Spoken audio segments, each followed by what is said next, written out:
오늘 우리의 믿음 여정 속에서 굳건히 붙잡을 수 있는 단 하나의 닿은 무엇인지에 대한 깊은 이야기를 나누고자 합니다. 잠시 세상의 소음에서 벗어나 영혼을 울리는 말씀에 귀 기울이는 시간이 되기를 소망합니다. 본격적인 이야기에 앞서 만약 이 말씀이 여러분의 마음에 작은 울림이라도 준다면 공유를 통해 이 빛을 다른 이에게 전해주시길 바랍니다. 구독은 앞으로 이어질 은혜의 순간들을 놓치지 않도록 여러분을 도울 것입니다. 이 귀한 말씀을 나누는 모든 분들께 하나님의 평강이 함께하기를 기도합니다. 이제 우리를 과거의 위대한 믿음의 거인들과 연결하고 미래의 세대를 준비시키는 한 목소리에 귀 기울여 보겠습니다.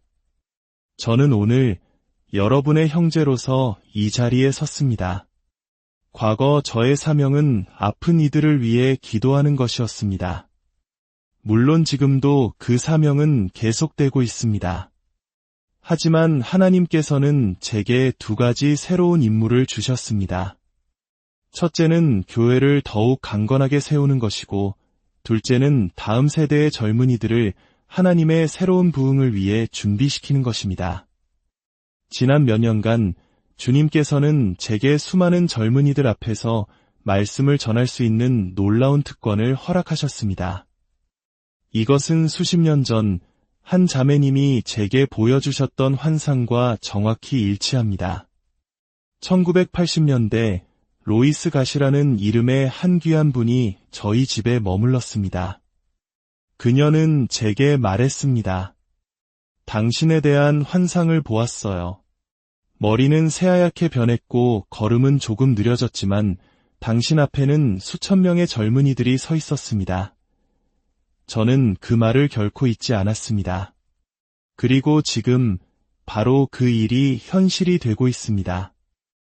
이 자리에 모인 분들의 80% 이상이 젊은 세대라는 사실이 제 마음을 얼마나 벅차게 하는지 모릅니다. 새로운 세대가 일어나고 있습니다. 저는 하나님께서 이 젊은이들을 통해 놀라운 일을 행하실 것을 믿고 기도합니다. 저는 제가 꼭 필요한 시대에 태어났다고 믿습니다. 1952년 제가 태어난 해는 하나님께서 빌리 그레이엄, 캐서린 쿨만과 같은 위대한 사역자들을 일으키기 시작하신 때였습니다. 저는 그분들의 사역 말기에 믿음의 여정을 시작했고 그분들의 삶을 직접 보고 배울 수 있는 축복을 누렸습니다. 오럴 로버츠 목사님은 20년간 제 이웃이었고 렉스 험바드 목사님은 수년간 제 집회에서 귀한 구원의 메시지를 전해주셨습니다. 또한 여러분 중 많은 분들이 주는 나의 목자라는 찬양의 작곡가나 나의 등 뒤에서를 쓴 분의 이야기를 아실 겁니다. 저는 그분들과도 교제하며 믿음의 유산을 이어받았습니다. 특히 나치 수용소의 참상을 겪으면서도 예수 그리스도의 사랑을 증거했던 코리 텐붐 여사님과의 만남은 잊을 수 없습니다. 20살 때 저는 네덜란드에 있는 그녀의 집에서 그녀와 함께 춤을 추는 영광을 누렸습니다. 그녀는 장갑을 비유로 들어 온전한 순종에 대해 가르쳤습니다. 이 장갑은 바로 여러분입니다. 그리고 이 손은 주님이시죠. 손가락 하나만 혹은 두 개만 장갑에 넣는다면 이 장갑은 아무 쓸모가 없습니다. 5 손가락 모두가 완전히 들어가야만 비로소 하나님께서 여러분을 온전히 사용하실 수 있습니다. 이 메시지는 제 인생에 깊은 흔적을 남겼습니다. 이제 그 위대한 분들은 모두 천국에 가셨습니다. 그리고 하나님께서는 제게 말씀하셨습니다. 과거에 너는 나의 물을 전하는 호수였다면 이제 너는 과거와 현재를 잇는 다리가 되어라. 그렇습니다. 저는 제가 직접 보고 겪었던 그 위대한 믿음의 사람들의 이야기를 새로운 세대에게 전하는 다리가 되었습니다. 여러분, 만약 여러분이 기꺼이 대가를 치른다면 하나님께서는 과거 그들을 통해 행하셨던 일보다 더 위대한 일을 여러분을 통해 행하실 것입니다. 그 대가는 바로 여러분의 삶, 여러분 자신입니다. 제가 그 위대한 분들에게서 공통적으로 들었던 단 하나의 주제가 있었습니다. 수많은 메시지가 있었지만 그 핵심은 언제나 같았습니다. 바로 십자가의 삶이었습니다. 자신에 대해 죽고 예수님만이 모든 것의 모든 것이 되시는 삶. 문제가 생길 때마다 그들이 했던 말은 오직 하나였습니다. 예수님께 맡기십시오. 예수님을 바라보십시오. 하지만 오늘날 우리가 듣는 메시지는 어떻습니까? 희망을 말하지만 복음의 본질과는 거리가 먼 경우가 많습니다. 스스로에 대해 좋은 감정을 느끼고 하나님이 함께 하시니 당신은 할 수 있다고 말합니다. 하지만 이런 메시지는 시련의 때에 결코 우리를 지켜주지 못합니다. 거품처럼 사라져 버릴 뿐입니다. 그러나 우리가 예수님을 붙들 때 우리는 만세의 반석 위에 굳건히 서게 됩니다. 그분의 말씀은 생명 그 자체이기 때문입니다. 오늘날 많은 사람들이 성경을 잘 알지 못하기에 예수는 천국으로 가는 여러 길 중 하나라고 말합니다. 아닙니다. 예수님은 천국으로 가는 유일한 길이십니다. 다른 길은 없습니다. 어떤 이들은 성경의 일부는 믿고 일부는 거부합니다. 하지만 우리가 성경의 단 한 부분이라도 의심하기 시작하는 순간 우리는 위험에 빠지게 됩니다. 누군가 당신에게 성경이 하나님의 말씀이라는 증거가 무엇이냐고 묻는다면 이렇게 질문하십시오. 세상의 다른 어떤 종교 경전에도 예언이 몇 개나 있습니까? 정답은 없음, 단 하나도 없습니다. 만약 예언 하나라도 빗나가면 그 종교 전체가 무너지기 때문입니다. 그러나 하나님께서는 성경에 2500개의 예언을 주셨고 그중 2000개가 이미 역사 속에서 세밀하게 성취되었습니다. 예수님의 초림에 관한 332개의 예언을 포함해서 말입니다. 2000개의 예언이 이루어졌다면 나머지 500개의 예언도 주님이 다시 오실 때 반드시 성취될 것이라는 강력한 증거가 되지 않겠습니까? 성경의 경이로움을 생각해 보십시오. 66권의 책이 40명의 저자에 의해 1600년이라는 긴 세월에 걸쳐 세계의 다른 대륙에서 세계의 다른 언어로 쓰였습니다. 저자들 대부분은 서로 만난 적도 없는 다른 시대의 사람들이었습니다. 그럼에도 불구하고 66권의 책이 하나로 모였을 때 메시아를 통한 구원이라는 단 하나의 일관된 메시지를 전하고 있습니다. 이것은 인간의 능력으로는 불가능한 일입니다. 이는 오직 하나님만이 이 책의 진정한 저자이심을 증명하는 것입니다. 위대한 전도자 빌리 그레이엄 목사님은 이렇게 말했습니다. 수많은 사람들이 신뢰할 만한 권위의 목소리를 찾고 있습니다. 하나님의 말씀은 우리가 가진 유일한 참된 권위입니다. 성경은 인간의 본성, 세상의 문제, 고통을 조명할 뿐만 아니라 하나님께로 나아가는 길을 명확히 보여줍니다. 성경의 메시지는 내가 곧 길이요 진리요 생명이라고 말씀하신 예수 그리스도의 이야기입니다. 성경은 오래되었지만 세상에서 가장 현대적인 책입니다. 과학이 눈부시게 발전한 시대에 고대의 책이 무슨 의미가 있느냐고 생각하는 사람들이 있습니다. 하지만 성경을 읽고 사랑하는 모든 이들에게 이 책은 오늘 우리 세대를 위한 가장 적절한 말씀입니다. 나는 어디에서 왔는가? 나는 왜 여기에 있는가? 나는 어디로 가는가? 인생의 궁극적인 질문에 대한 해답이 바로 이 성경 안에 있습니다. 예일대학교 총장이었던 윌리엄 펠프스는 이런 말을 남겼습니다. 나는 대학 교육의 가치를 굳게 믿는다. 그러나 대학 교육 없이 성경을 아는 것이 성경 지식 없이 대학 교육만 받는 것보다 훨씬 더 가치 있다.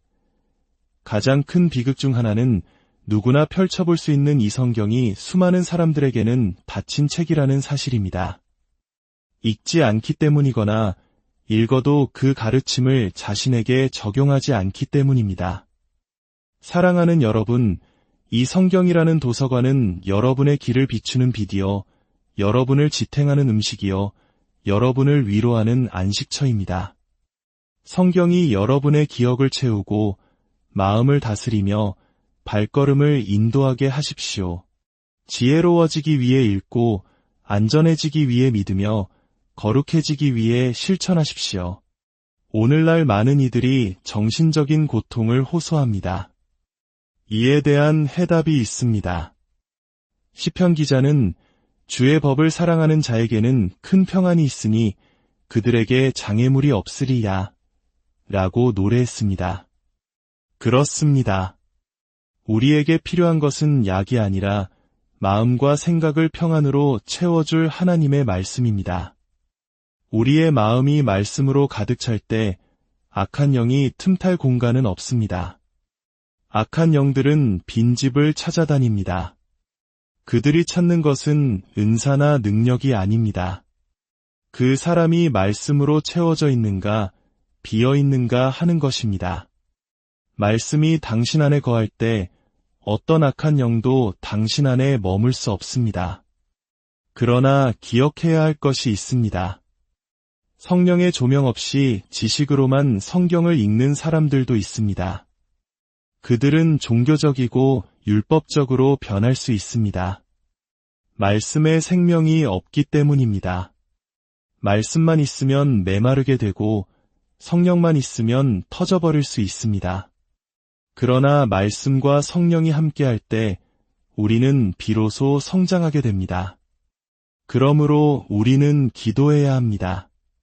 성령님, 이 말씀을 제게 열어보여 주시옵소서. 예수님께서는 요한복음 10장에서 성경이 결코 패할 수 없다고 말씀하셨습니다. 이는 성경의 진리가 영원하다는 의미입니다. 시편 기자는 여호와여 주의 말씀은 영원히 하늘에 굳게 섰사오며 라고 고백했습니다.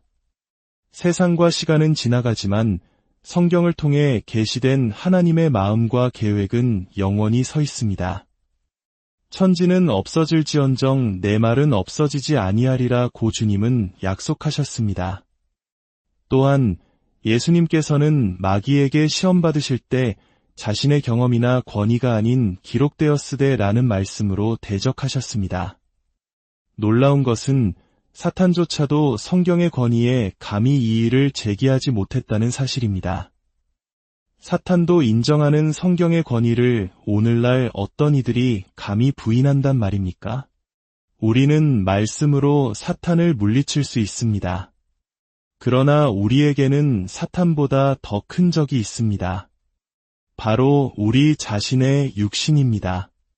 성경은 마귀는 대적하라고 했지만 육신은 십자가에 못 박으라고 말합니다. 육신을 이기는 힘은 바로 우리 안에 채워진 하나님의 말씀으로부터 나옵니다. 말씀을 당신의 것으로 만드는 가장 좋은 방법은 묵상입니다. 소가 여물을 되새김질하듯 말씀을 천천히 곱씹으며 그 안에 담긴 모든 영양분을 흡수해야 합니다. 서두르지 마십시오. 천천히 읽고 주님께 깨닫게 해달라고 기도하며 읽으십시오. 그럴 때 말씀은 당신의 잠재의식 깊은 곳까지 스며들어 당신을 변화시킬 것입니다. 몇 년 전 제가 심장 문제로 병원에 입원했을 때의 일입니다. 수술 후 마취에서 깨어나는 동안 제 아이들이 겁에 질려 저를 보고 있었습니다. 제가 왜 그러냐고 묻자 아이들은 이렇게 대답했습니다. 아빠, 돌아가시는 줄 알았어요. 마취에서 깨어나시면서 창세기 전체를 장별로 암송하고 계셨어요. 저도 몰랐습니다. 제가 수년간 묵상해왔던 말씀이 제 잠재의식을 완전히 사로잡아 의식이 없는 중에도 제 입술을 통해 흘러나오고 있었던 것입니다. 이것이 바로 말씀의 능력입니다. 사랑하는 젊은이 여러분, 하나님의 말씀을 여러분의 마음에 숨기십시오. 그러면 죄로부터 여러분을 지켜줄 것입니다. 세상의 온갖 더러운 것들이 인터넷과 소셜미디어를 통해 우리를 공격해 올 때 우리를 보호할 유일한 방패는 바로 하나님의 말씀입니다. 하루에 단 30분이라도 좋습니다. 휴대폰을 잠시 내려놓고 온전히 말씀에 집중하는 시간을 가지십시오. 그 시간이 당신을, 당신의 가정을, 그리고 이 교회를 변화시킬 것입니다. 성경 전체를 아직 한 번도 읽어보지 못했다면 지금 시작하십시오. 하루에 몇 장씩 의미 단위로 끊어 읽고 묵상하는 습관을 들여보십시오.